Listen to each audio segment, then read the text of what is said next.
Before I start doing anything, I always like to ask, how's everybody feeling? And so I have this activity, which is, how are you feeling and where are you? Kind of like Sleepless in Seattle. So I'll say, I'm excited in Cairo, Egypt. What about you? Tell me in the chat. How are you feeling and where are you? My child, you will occasionally hear her coughing because she woke up with a cough this morning. So. Ma, should we be poetic like Sleepless in Seattle? No, it doesn't have to be. You mean alliteration? Doesn't have to be. Yeah, that's what persevering. And David's like, your battery is probably like this low now. I'm going to do it anyway. All right, if it makes you feel good, it'll be fun. We got two people in Stuttgart at the same time. Ah, interesting. They haven't written in the chat though, so.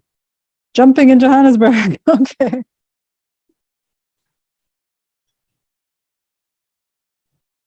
Jumping is an emotion. I see. So I wasn't sure about that. Okay, curious in Stuttgart, feeling thoughtful in Stuttgart. Lunchtime in Brussels. Okay.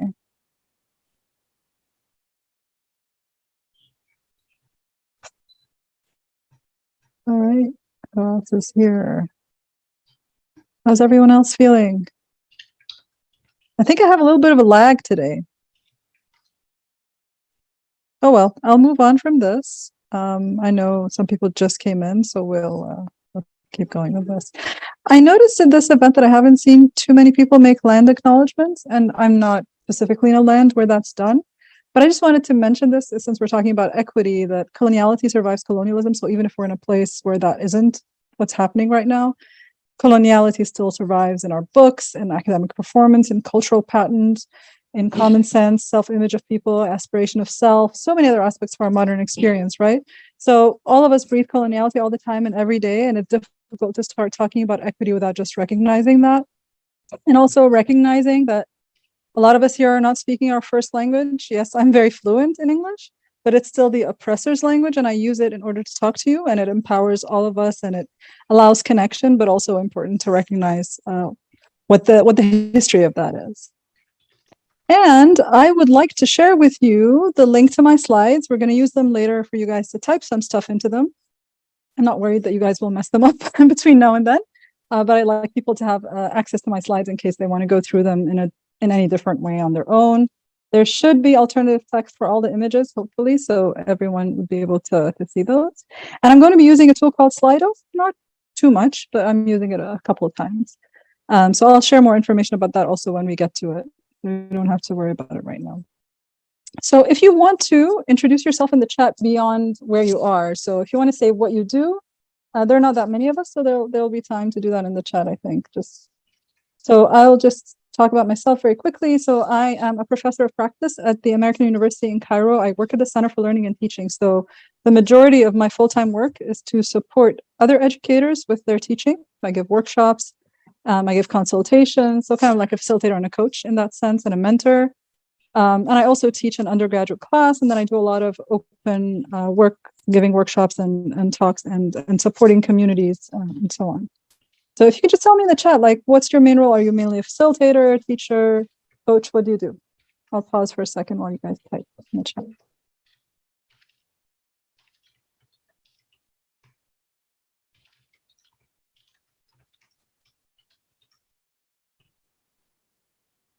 Exploring creativity, innovation mindset. Oh, step-by-step process that's yours. And reconnect the inborn creative genius. That's so cool. I used to teach a course on creative thinking and problem solving. So you coach, you train coaches and companies and facilitate.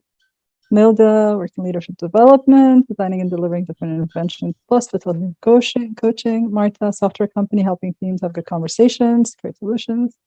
And Katie, strategic initiatives, revolves around events and professional development for educators. Yes, I saw that, Katie, on your LinkedIn. Like, we've talked quite a few times, but I didn't realize that was the core of your job. Anyone else happy to share? It does help to know who's here. Yeah, help people think differently and learn that they can be creative and get work done while having fun doing it. So all the right people for this kind of new rules for work. Probably all of us have a lot of ideas for doing that. So. All right, so I keep thinking, is it the agenda for today? It's my hopes for today. They may change a little bit. I'll talk about what intentionally equitable hospitality is. We've done a little bit of the checking in already. I'll give us time to get to know each other and talk about intentionally equitable hospitality, or IEH, in praxis. And that practice, or that praxis, praxis is reflection with action rather than just the practice. And also, finally, reflect on your own practice in groups, in breakout rooms for a while. Beth says she offers funnel exploration. I really love the way people frame what they do in this, and I'm thinking of how to change how I frame what I do. But so hopefully this is what we'll do today. If I feel like people want to focus more on one thing or another, I may change. And this visual agenda is something I learned actually from Dave. So I think it's the first time I actually do it somewhere. All right, so tell us what attracted you to this session. What do you hope to learn? There may be something different than what I was planning to do, and if I can incorporate it, I'll do that. So tell me why you're here. What are you hoping to learn today? Love the logo on the top right corner. Yeah, this was for, I gave an Intentionally Equitable Hospitality series for 3 sessions just earlier this month. And I love the color combination, and I love the hands, as a logo. So I'm glad you like it, Martha. You're not here for the logo though, are you? Okay, so Beth, the idea of hospitality across cultures. Yeah, I'm glad you brought it up, across cultures, right? You deal with people all over the world. Yeah, such an important topic. And the cultural element is so huge, right? I don't mention it outright in the wording, but yes, definitely. Creating welcoming environments for everyone. We're gathered. Yeah. Awesome. Actually, one of the things, I was in a session earlier today, actually outside of this conference, where we're saying what's a good facilitator, and I think this doing it across cultures is such an important thing. Oh, thank you, Michael. That's so sweet. You like my vibe. I like your vibe too. I like everyone's vibe. Actually, I'm loving this event. Monetary talk. Yeah, thank you. Thank you, Linda. Exploring, connecting with people from different backgrounds. Yes, inclusion, embracing diversity also. And closing camera, sure. Close your camera whenever you're comfortable, when you want to, turn it on whenever you want to. You want to eat on camera, that's also fine. All right, thank you, everyone. All right, so first question on Slido. What makes you feel truly welcome in a new space? And you can put several different answers, I think. What makes you feel truly welcome in a new space? If you've never used Slido before, there's a QR code there. You can use it with you can just scan it with your phone, or you can go to slido.com, and the code is 2200599.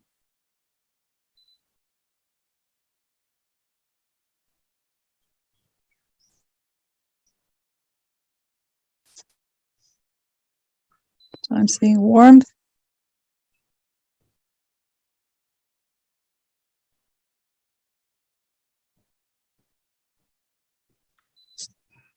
Invitation. Yeah. Immediate greeting. Yeah. From a human, hopefully. Yeah, from a person.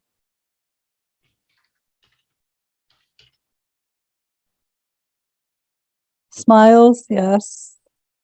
Someone smiles at you. Hellos. Right. It's taking a while to update on the screen, but I can see the smiles is the biggest one so far, and it's showing up on my phone. What else? Anchor points. That is an interesting one.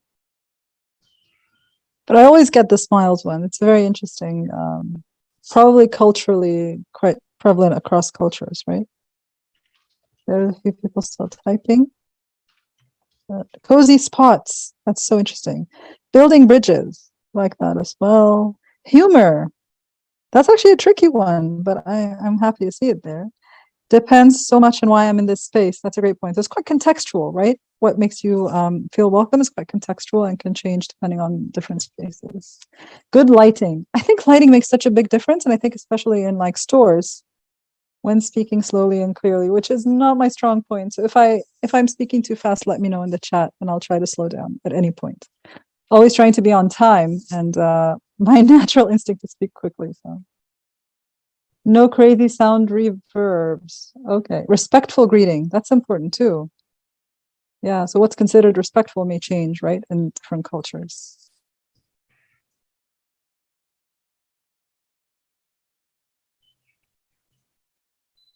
All right. Thank you. I will move on from here, and I'll give you a chance to talk to someone else. And it's not a question about today yet. It's just a question of just share one thing you learned this week here in the New Rules for Work or somewhere else.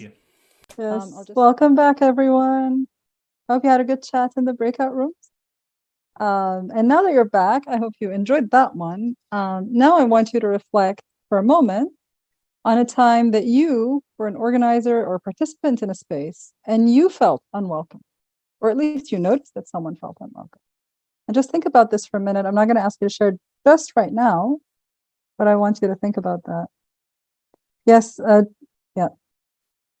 I did do a naughty thing, which is put the co-host in the breakout rooms, and I didn't mean to do that last time. I just forgot to untick it. It was the default you guys had, but I'll be careful. You can always return yourself because people could move around. All right. I'll just pause for a second while you think about this one.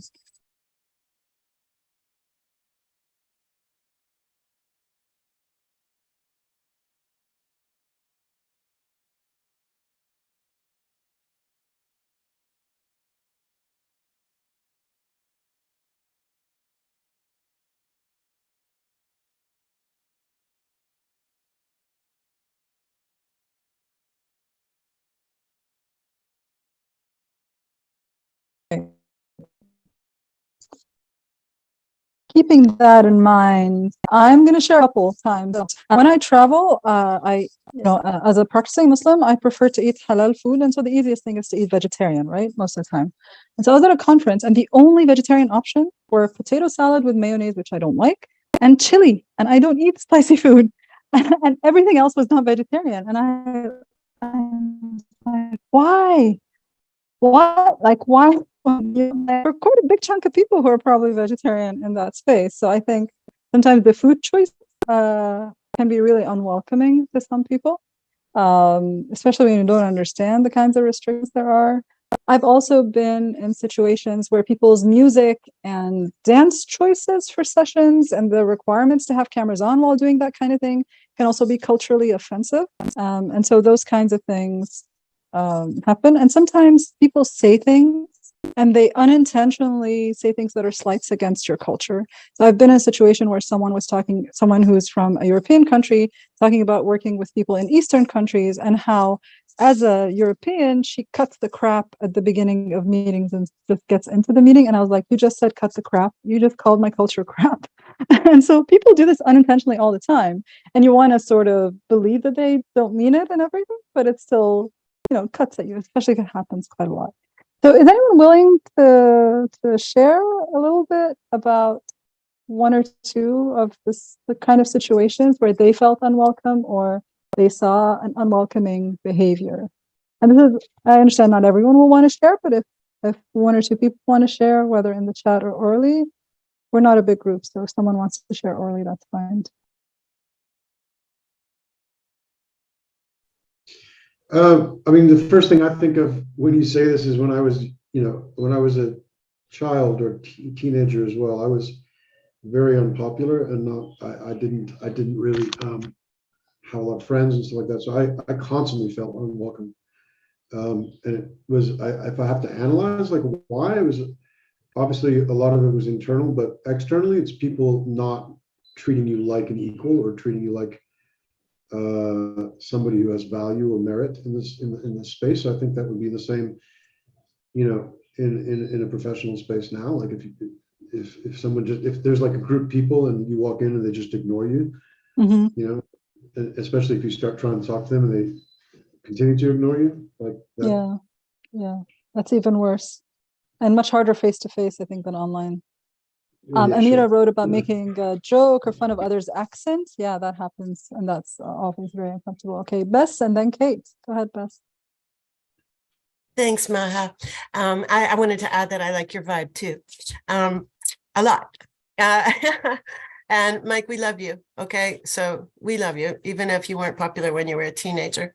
Thanks, Bess. It's been a long time, so don't worry. Oh, good. I'm glad. One of the things that I found that happened in a project that I've conducted for about 10 years, and I've gone through many iterations of the responsible party from the client side, always a family feeling, a really strong team. We were, improving all the time and doing lots of things. Then we got a new person in, and her attitude is very different.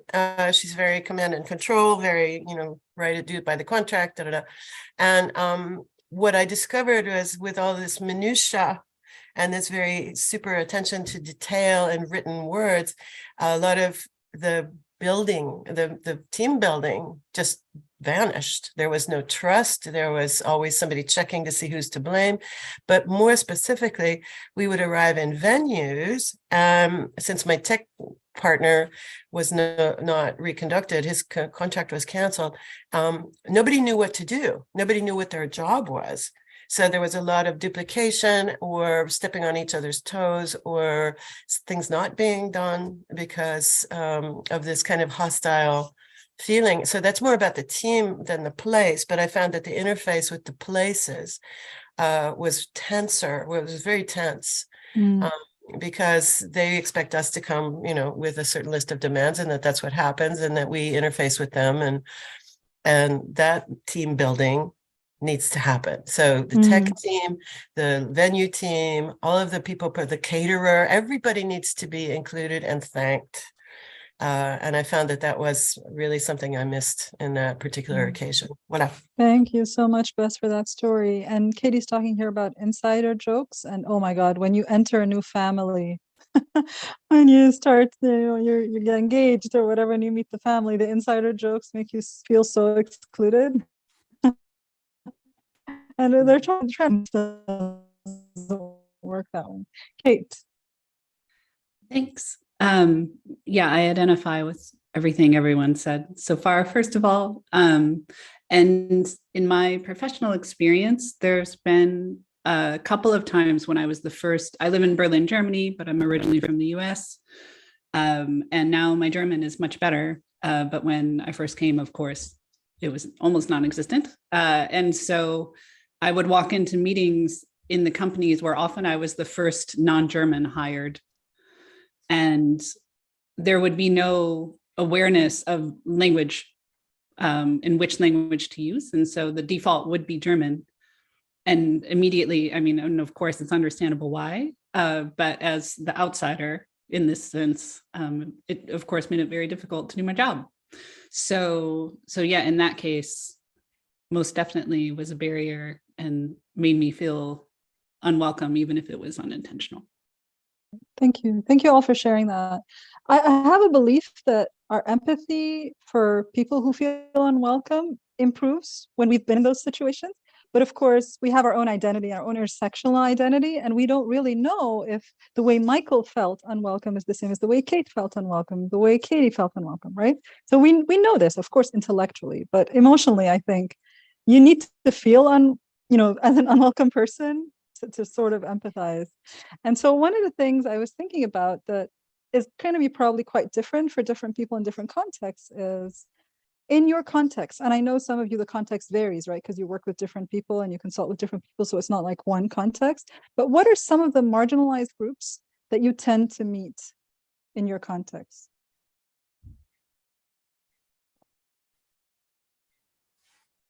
So I'll just share out loud and then others can share in the chat, I think, for this one. And so in my case, I work mainly at the American University in Cairo, where a lot of the students are privileged, but there are scholarship students whose situation may be different from others economically.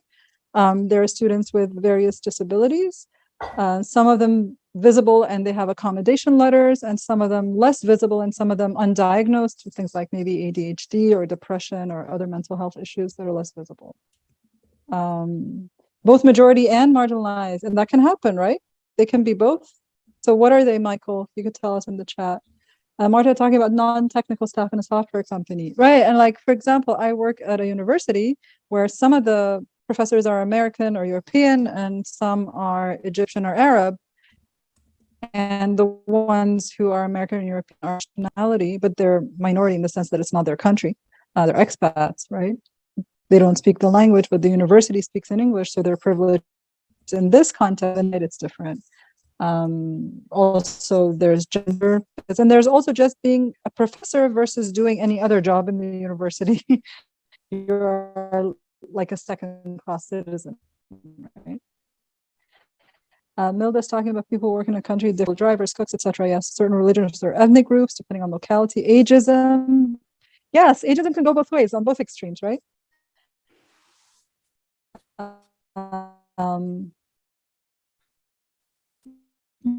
Michael talking about a lot of black women, super common in South Africa, and they're both advantaged and disadvantaged. Yes. Queer folks, definitely. Neurodivergent folks, definitely. And women in technology. I used to be one of those. I was a computer scientist originally. Immigrants to Germany. Yes. Yes. All right. Thank you for all of that.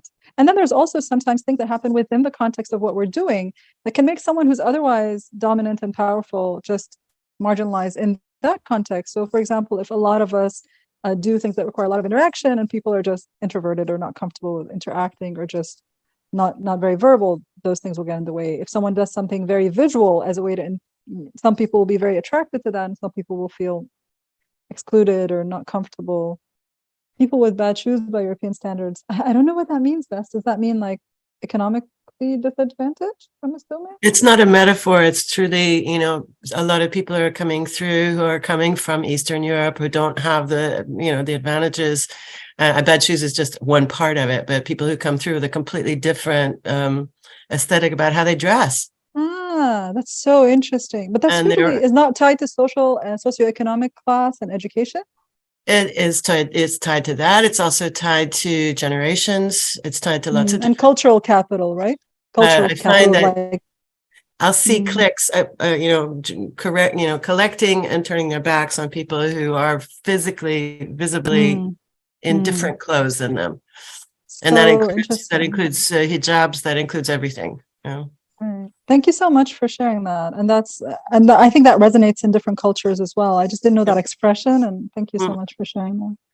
And so also sharing here that just in general, injustice and oppression is multidimensional, intersectional. So kind of like what Michael was saying, someone could have multiple ways in which they're disadvantaged, and having those multiple elements of their identities in certain contexts disadvantages being even more. One way of breaking it down is economic, and economic can fall under anything, but with online and hybrid stuff, what kind of bandwidth do they have? Like, I can't do HD video. They were asking me. No, I can't. My internet won't take that. Devices, do you have enough devices at home, even for the number of people who need them during the pandemic, for example? And time is different for all of us. Time for example, single mothers is very different than time for people who are younger, who don't have those responsibilities, for example. And then there's, of course, cultural and social inequalities related to gender, race, mental health, linguistic inequality, all of that. And there's also political inequality in terms of just the power to participate, sometimes to participate fully, right? Like you can put people in breakout rooms and tell them everybody has 2 minutes to do something, but then some people speak slower because it's not their first language or they need more time to think. Or someone else in that room is actually their boss and there are certain things they can't say, or they can't interrupt their boss if they go over time, for example. Or someone has slower internet, so they get to the breakout room later. You probably have seen all that, right?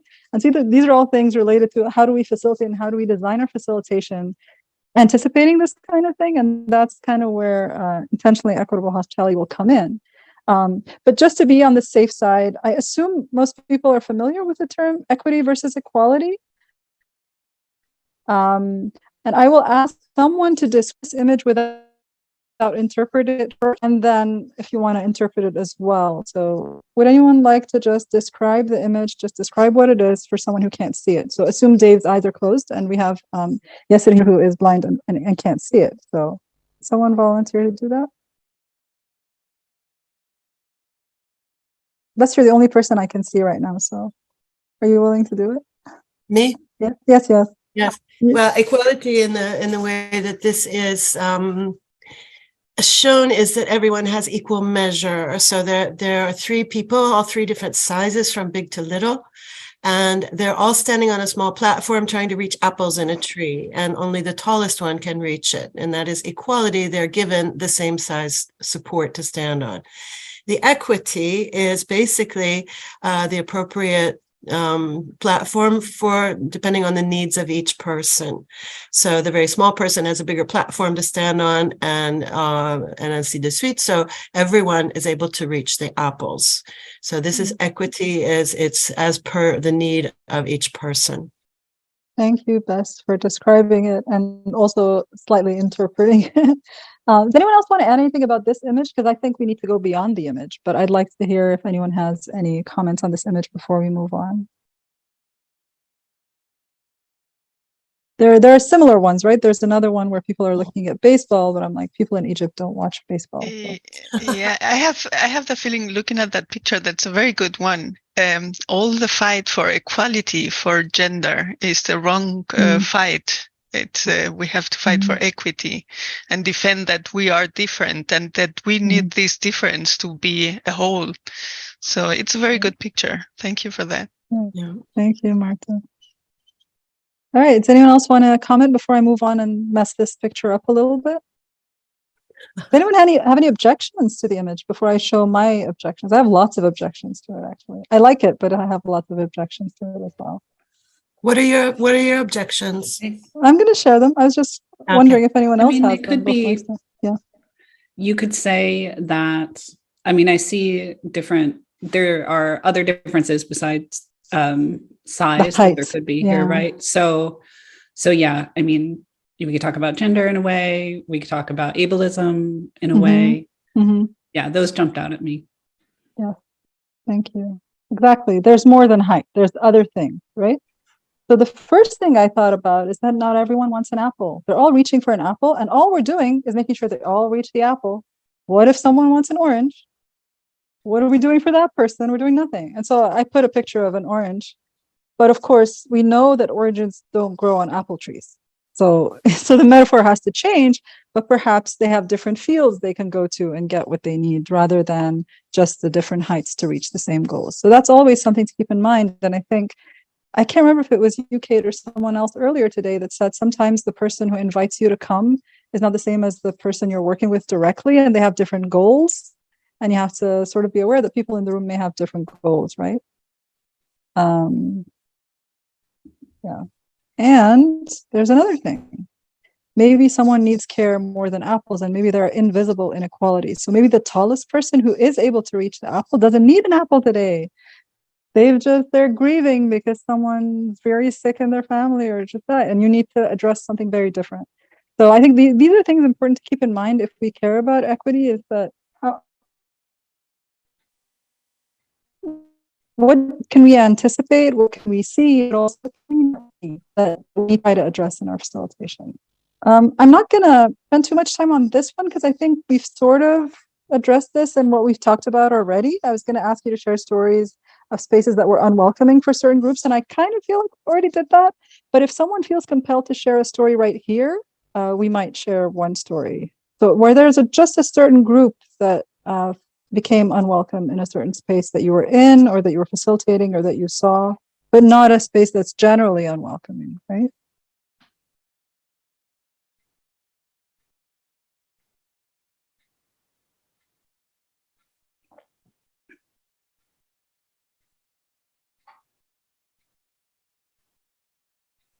Are we being taken to a breakout room? No, I'm not going to put you in breakout rooms. Yeah, I was asking if someone wants to share one here, because I think we've shared a few already. Okay. Or we can move on, but if someone has a story. I have one quickie, and I think it pertains to all of us who work with big groups. When I was working in Qatar, we had a film crew there.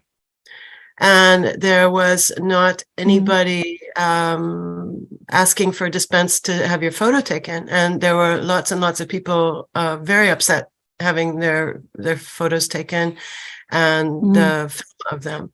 So it was a huge waste of resources, first of all, but also extremely disrespectful to these people who weren't even asked if you could have their image.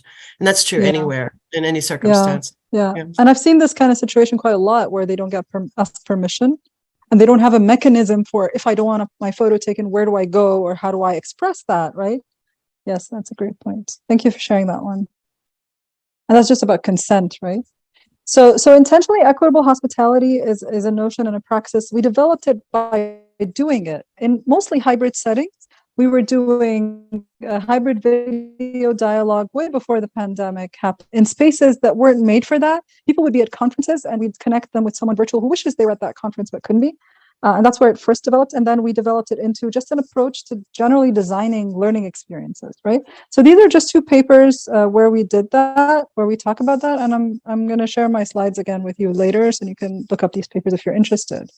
But the main idea of intentionally equitable hospitality is just a reminder that any educator or any facilitator of a learning experience is a host of that space. And therefore, they're responsible and they have the power to make that space equitable or welcoming for others. And it's a critical praxis. So we have practice and reflection together and center equity considerations as we go through that process. That's basically what it is. And it's important to think about, even though the host has a lot of power, other participants also have a role in making a space welcoming for others. And obviously, when you're in a space like the New Rules for Work, everyone's a facilitator. So everyone does that naturally anyway. So what are some of the things you do as a participant in a space that helps make it welcoming for others, even though you're not necessarily the facilitator of that session? What are some things you do? Tell me in the chat or say it out loud if you want, or a small group. Talk about inclusive group rules. Marta, yes. Definitely. So would you do that even when you're a participant, though, if the facilitator doesn't bring it up? That's very interesting that you said that. Smile, not interrupting a person who talks, which I'm good at the smiling, not so good at the not interrupting, but the mute button helps. Milda, notice when people arrive and go and talk to them. Yeah, definitely face to face. Bess, always ask newcomers if they'd like a role in the organization. Oh, I like that. Katie, stepping up and stepping back. I like those two. Willingness to participate and also listen. And Michael, is this virtual, hybrid, or in person? That's a good question. That's a good question. Some of these things are easier to do in one of these modalities and not the others. Do you want to mention something that you do differently in virtual, hybrid, or in person? So, for example, this going up to people as they come in. I guess virtually you could send them a private note to say hi. That would be probably the equivalent to that. Is there a particular practice, Michael, that you feel works better in one of the contexts than the others, or is not easy to do in one or the other, or just one that you want to mention? Guys? No, obviously there are different approaches. If you're on Zoom and it's got 100 people in it, it's going to be harder to interact with individuals. Definitely. Than like what someone just said, people arrive, right. Noticing people arrive, go talk to them. You can't really do that in a Zoom meeting of 100 people. So it's right. Exactly. And the size matters. So it's not just right, like hybrid, virtual, or in person, and then the size and familiarity among people and each other. Like you don't need to welcome people if it's your department that you go to every day and someone comes in. You don't have to welcome them so much as when you have people don't know each other or haven't seen each other for a while. So all of that makes a difference, right? Okay. So back to the.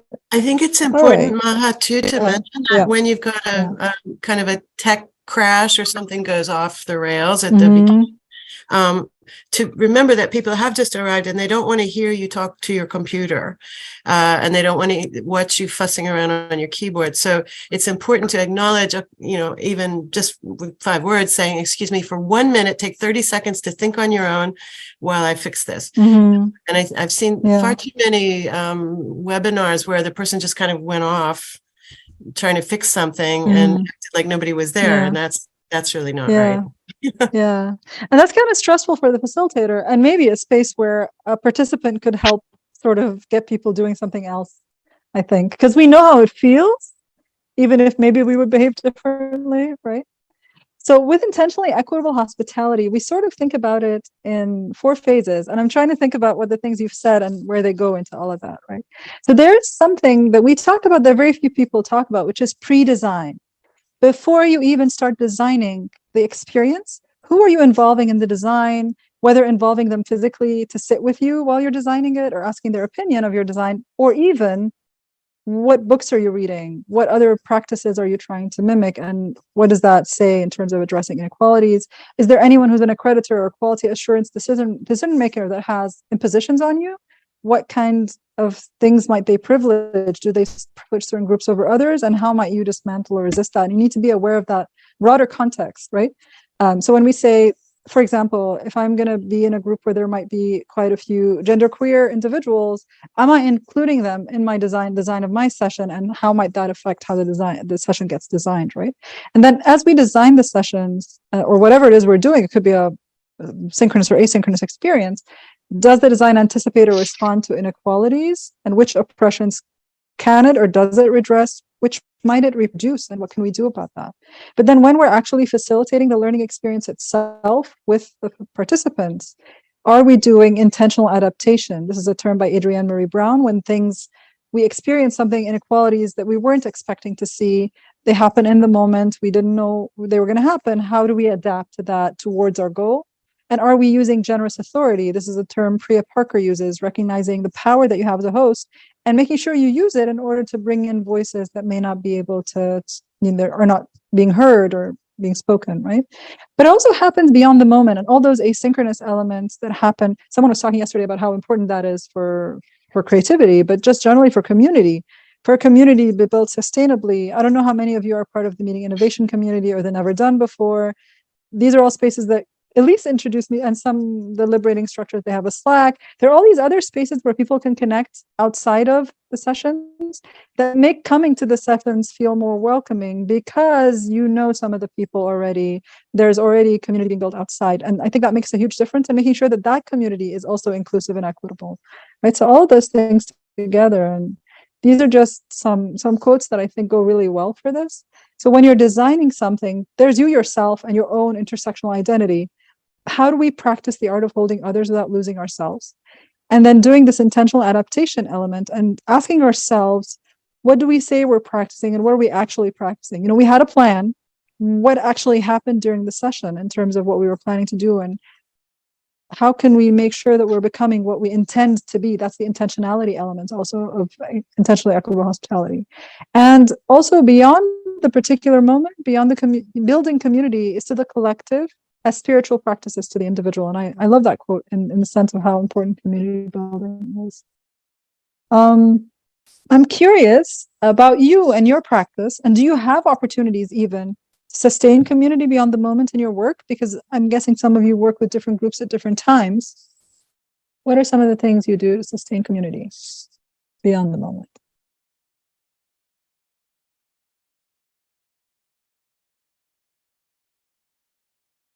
Yeah, the quotes were from Emergent Strategy. Sorry, yeah, I mentioned Adrienne Marie Brown, and I didn't say which book.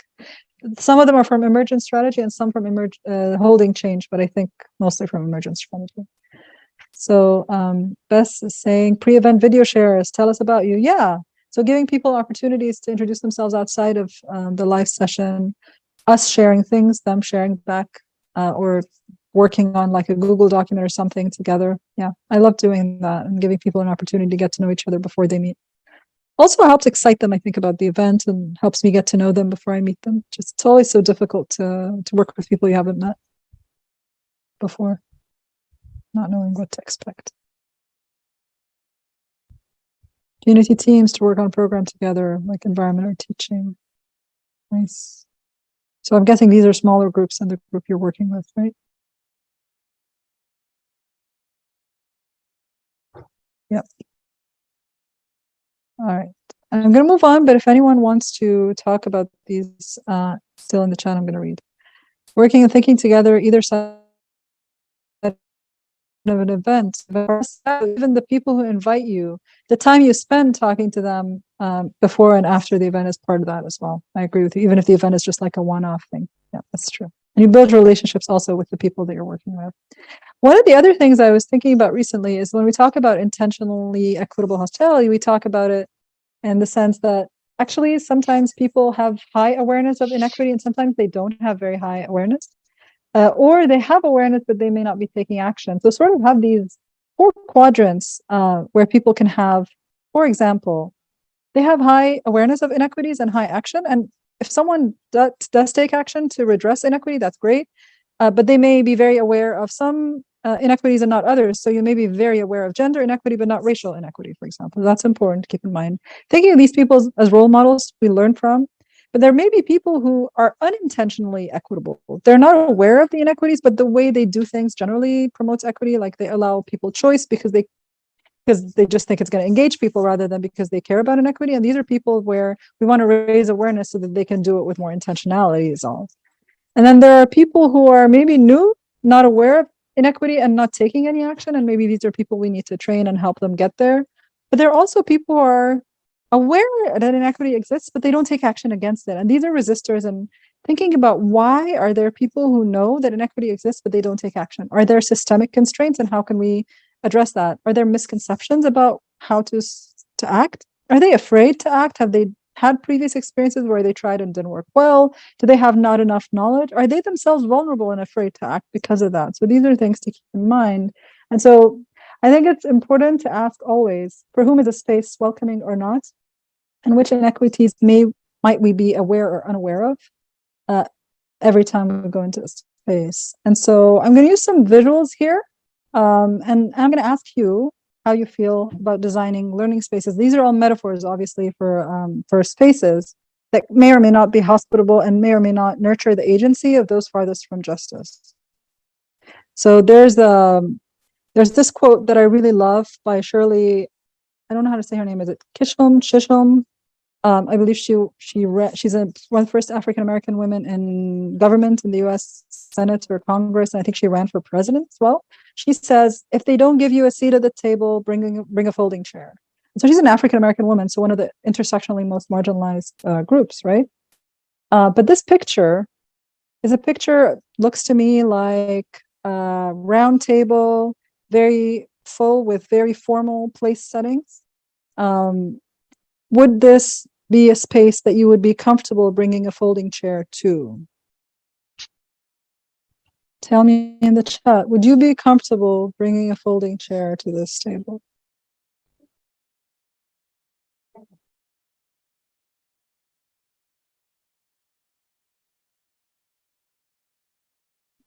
No, so I'm seeing a couple of no's. Dave, yes. So Kate says yes as well. Katie says be really awkward, but I'd do it. No, but I think take a chair from another table and move it. Yeah. I'm the kind of one who would take another chair from another table and move it. My husband is the kind of like, no, there isn't a space for me here. This is going to sit in someone's lap. That's so sweet. I love that. So it's interesting. So some people would be comfortable and some people wouldn't. And that's the main point, that it's not necessarily, there isn't necessarily the option of bringing a folding chair is not one that every single person would take in this case.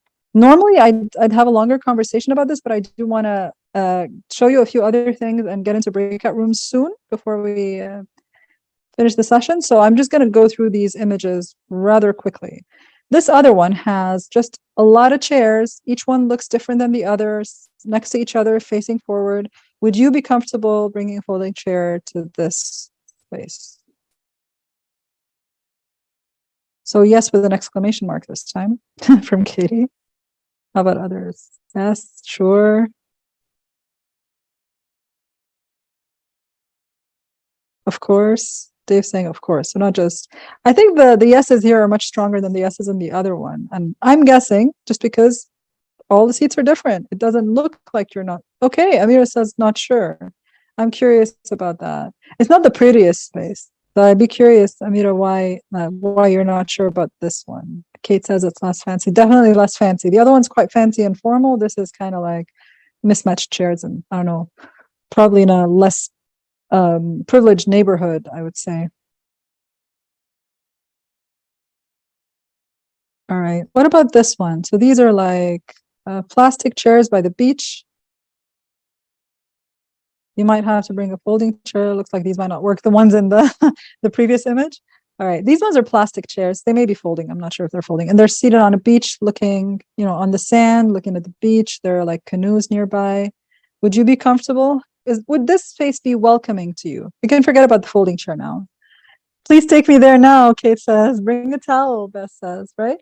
And so this kind of space possibly for reasons. So, I mean, the people here, they're all chairs that look identical, but they're different colors. So to me, it seems like they have something in common. There's probably the view of the sea, the beach, the sand, unless you're someone who really doesn't like the sand, perhaps.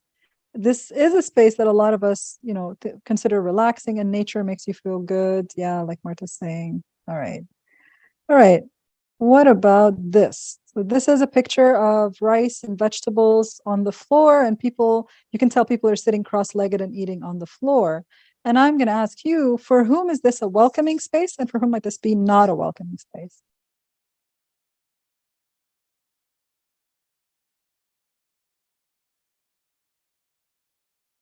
Okay, Michael, no problem. Very welcoming for Kate. Old Europeans would balk. Yeah, it's very contextual.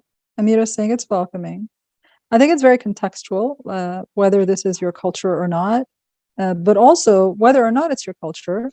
Some people will say it's welcoming and casual. Are there certain groups of people who would not be welcome in a space like that? You're in. People used to sit on chairs, it would be difficult.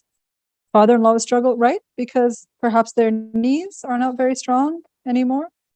Not so sure about the celery, so the food itself, someone who has a bad back, right? So physically, some people may not be welcome in a space like that. What about a campfire? So this is a campfire, fire in the middle, lots of people around. Ooh, a lot of people are happy about this. I'm seeing that. People tend to like campfires. I've shown this picture so much, and I realized I've never been in a campfire situation myself. But yeah, people are saying, yeah. Yes, they're talking about knee issues. Yes, for the sitting on the floor, but also for the campfire, possibly. Martha feels everybody's welcomed. Who would be unwelcome in a campfire? This is really important. When we think a space is really welcoming, it's so important to ask, might someone else who's different from me not feel very welcome here? Who would not feel welcome in this campfire situation? My daughter at some point was afraid of fire, which is, I think, what Bess is saying here. Pyrophobes, I assume, are people afraid of fire. So she went through a phase where she was afraid of fire. And that year, we didn't do birthday candles. We didn't light them because she was so afraid. She's over it now. But she had about a year of that. Who else? People who are maybe autistic, they want to be very close to others. I think during the COVID times, people would see this and like, oh, no physical distancing. This is not good, right? There are times when it's not welcoming. I think about everything we do could be like that. What about this one? This is a bar with high chairs, I guess, the people who sit near the bar. For whom is this space welcoming or not welcoming? Who might be excluded from a space like that?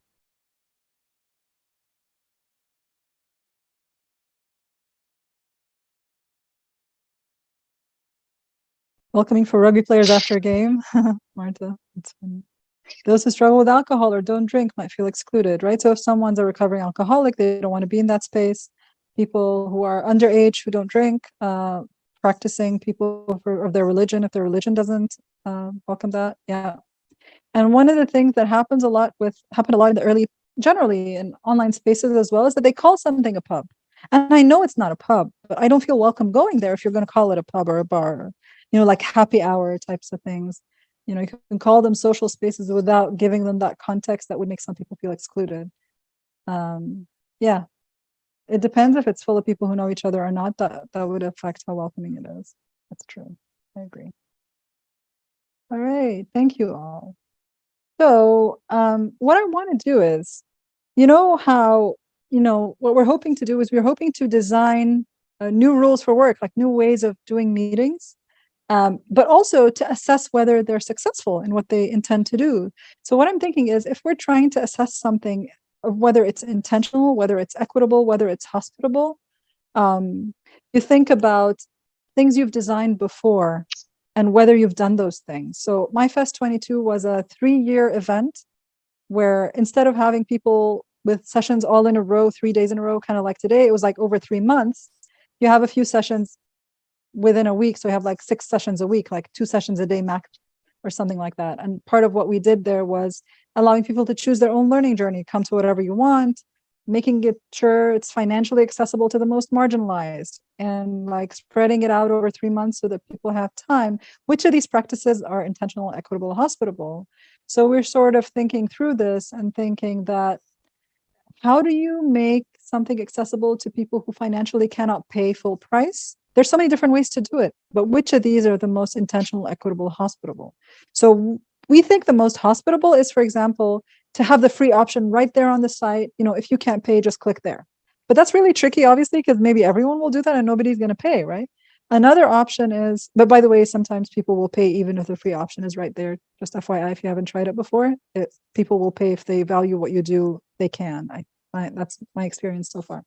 But then having a free option that requires people to request a discount code or fill a form, it's good. I mean, it still allows them to get into your event, right? But it's not the most hospitable because you're asking them to take an extra step. But then if you do have something like a discount code, but then you email individually people who are from marginalized groups and give it to them without them asking, that's another level of hospitality because you're saying, I want you here, please come, here's the code. So it's kind of a way of thinking through what we do and thinking, how can we make it more hospitable, especially to the most marginalized groups that we want to include. So this is sort of where I'm going with this kind of thing and trying to consider. And as I was thinking about, is it high or medium or low on these things, started to think maybe we could use images of flowers. So a bud or a big flower or a wilting rose or whatever. Another thing relates to how do we care for participants, especially with like hybrid situations. It's really difficult as a facilitator to pay attention when you have, and I don't know what you guys do, when you have people in the room and people outside the room. And so one of the things that we learned in our practice of intentionally equitable hospitality is to have someone in the room and someone virtually who's responsible for people. It's a way of distributing care in the way that apparently birds do this. They look around their neighbors and take care of their neighbors rather than have one person responsible for everyone. And I'm going to just move on from here because what I want to do is ask you to think about practices that you have either tried or want to try. And I want you to try to think through them in terms of the intentionality, the equity, and the hospitality of them together in small groups and breakout rooms. So for example, I have an idea that I've wanted to do for a very long time. I don't know if anyone's ever tried it, which is walking Zoom meetings, where everybody's walking and we're Zooming together. And Bess is giving me a thumbs up. I don't know if anyone else has tried this. I like the idea a lot. I like walking while talking, whether someone's with me face to face or on the phone or on Zoom. Can we do it as part of like an event like this one where there's a time slot for doing this together? So thinking about something like this, is it intentional, equitable, hospitable? For whom is it not hospitable? I guess someone who can't walk, but I guess if they're on a wheelchair, they can walk on their wheelchair, right? They can still move if they want to. Would it be problematic? Maybe for some people who don't have good internet, so the walking would mean that they're walking in different spaces and they might lose internet. So these are just considerations to think about, even if it's it depends on the quality of their phone as well. Depends on what we're trying to do, obviously, in these meetings, and can people do them on the phone, or are we just talking casually and things like that? So what I'd like to do is just think through, how would we know even if what we're doing does address intentional equity and hospitality? How would we research it? Yesterday there was a session about experimental design and all about observation. I don't think you can observe equity in those ways. I think you'd need people to interpret whether they felt equity was happening to them and to those around them. Possibly with something like collaborative autoethnography, where people reflect on their own experiences together, or with something like the sense making that we have. The spring.io is one of the options, I guess, to do sense making, but where you interpret your own data, where you have the agency to say, this felt hospitable to me. I don't think I can look at someone and know necessarily by their smile alone that they felt that there was equity. So what I'm going to do now, and I hope, sorry, I've been talking for a while now, getting bored of the sound of my voice. This is the link to the slides in the chat right now. And I'm hoping that for like 15 minutes in groups of 3 or 4, maybe I'll put new groups. If you could think about a list of practices in professional settings or any settings really, and assess whether these practices of yours are intentional, equitable, hospitable. Maybe each one of you could come up with one and put it up. So the slides look like this, right? So there's the practice and whether you feel it's intentional, equitable, hospitable. Have a conversation around that and make a decision, and then we'll come back and share back some of the ones that that you do.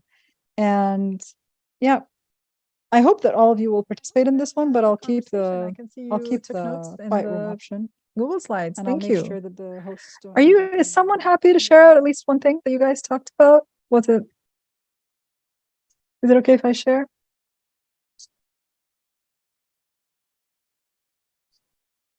Who'd like to share something? Katie, you look like you're gonna say something. I was taking a deep breath. I keep sneezing, but I don't think I'm going to sneeze right now.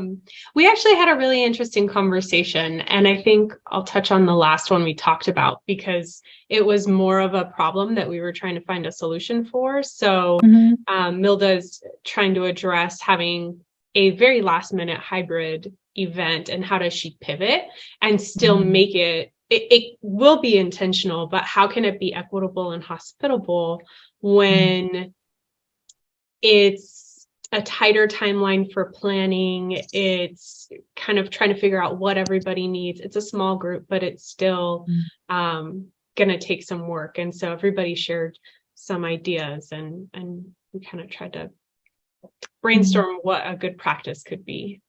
Yeah. I love the first one, this engaging participants and finding out what their expectations are beforehand. However, that could be possible is always such a great idea. And I agree, it's high in all of them. Of course, how you end up doing it could be more hospitable to some groups than others, right? Like sometimes you try to tell people, ask them to do something asynchronously, they're like, people don't have time. Or you ask them to do it by video and people are like, no, we don't like doing it by video. Or you tell them, draw something on paper. No, we don't like drawing. So there's all these things. And then can you make it so that different people can engage in different ways, for example? Volunteers from the client staff help to organize. That's always great as well. And they'll also know the people personally, right? What about that last one? I didn't understand the last one. Could someone, Milda, was it you whose context this is? Again, it's what Katie was just describing. To be honest, it was more of a kind of a potential issue about how do you facilitating something and facilitating something in 2 weeks' time that is in person, but a bunch of people can't come or are choosing not to come. Yeah. In person, it's and how do you and I have some things in plan to think about engaging beforehand, getting their voices in the room, but in a different way, but had dismissed the idea of doing anything in a hybrid way on the day. And so I suppose I just raised it as a question to go, am I dismissing that too easily? And what else could you do to get people's voices in the room? And do you have to anyway? So that was that's why we have the notes as we have them. So into high intentionality, but the equitable, the middle one, and hospitable, and that one too. Apparently, I can't speak. I've not had lunch. Hospitality. Yeah, that's hospitality though. Actually, you'd have to work really hard and consistently across the day or at the different times, and make sure the technology can work. So the intention is high. The delivery of it could be really challenging. Difficult. Yeah. And again, I think even with the tech, just to keep track of whether the tech is working or not is really hard if you're the one at the front of the room and then there's nobody else checking. Like it helps that there's someone else who's checking the tech, whether there's someone in the room who's just focused with whoever's not here, making sure they can hear, making sure they've got what they need. Versus like when you have to split your attention, then it goes really crazy. Like it's really difficult to care for both at the same time. And of course, it depends on what you need to do in that meeting. Do the people who are in the room have to have small conversations with the people who are outside, or can these happen separately and then come back and share out as if they're just breakout rooms rather than Talk to me after Friday when I'm talking to the client again. We did an entire session around hybridity. If you want to, I can send you the link to that. I'll try to find it and send, like, as in how to make these kinds of meetings better and work well. And people were asking questions and we were answering them with our experiences and stuff. Thank you all for engaging today. I would have loved to have been in the breakout room and be part of that conversation, but I'll try to send the link. But for now, I want to invite you to share in the chat a key takeaway, but there aren't that many of us. So if you want to say it out loud, you can do that as well. What's your key takeaway from today? And honestly, I also would like to invite you to try it's funny that Ajay just came in, actually. I invite you to try this sense-making thing. They didn't pay me to do this, but I'm actually enjoying it, and I want to see if other people are going to try the reflecting with the sense-making. But for now, that's just a link for you to look at later if you want to do that. But we still have 5 minutes, so I hope you'll be willing to share a key takeaway that you had from today. And while you do that, Milda, I'm going to look for the video where we were talking about hybrid, making the most of hybrid sessions to see if there's anything useful for you there. Thank you. Hopefully. Maha, thank you very much for this session. For me, it has been an eye-opening to take care of these three things for next meetings, to think about what are exactly the measures that I'm going to take to be equitable, intentional, hospitable. So thank you very much for that. Really good. Thank you, Marta. Yeah, I kind of, just to echo, and Katie's put this in the chat, and she says she has to go, but for me to sort of, it's that kind of those three elements of it, just to kind of think, I think the intentionality is often there, and then the reality of making some of that stuff happen starts to fall away on as you try and get other things take precedence, can end up taking precedence. Yeah, that makes sense. And then, but then engaging with, having some of the organizers engaged with you could help. They'll know what their priorities are, I guess. Also, so I put the video, and then Elise also reminded me that we did it through Meeting Innovation Community, so she has a link to it as well. But okay, so Katie's saying she liked the table a lot for planning, so I'm going to use that. Have to run. Okay, thanks, Katie. And oh, thanks, Wes. All right. Okay. Yeah, there are a few other hybrid sessions in that area. Okay, that's good to hear. Thanks. Are you part of the Meeting Innovation Community, Milda? If not, it's a nice space. It's where I met David. And actually a lot of other people at least introduced me to it. All right, is there anything else people want to say before they leave? I guess most of the people left are tech people and the next presenters. Yeah. Okay, and people who just came in. All right, thank you all so much for being here today, for engaging.